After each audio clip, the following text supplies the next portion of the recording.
Rajesh squares 25 to 50 నేర్చుకుందాం ఈరోజు. Example 48 square అనుకుందాం. ఓకేనా?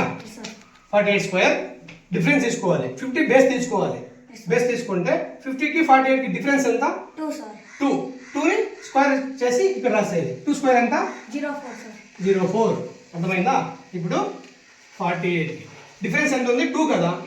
48 లో 2 అనేది తీసేయాలి. తీసేస్తే 46 కదా. 46 అనేది డివిజన్ చేయాలి 2తో. ఎందుకు?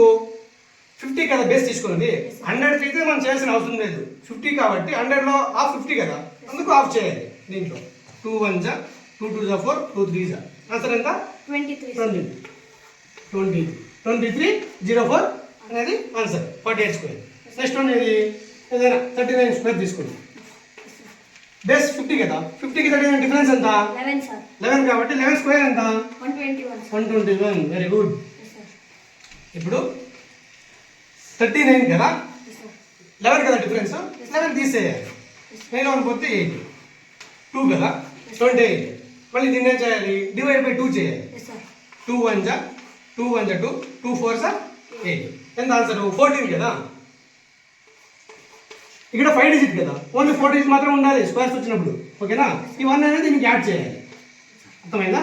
అది యాడ్ చేస్తే 1521 అనేది 39 స్క్వేర్. ఇది స్క్వేర్స్.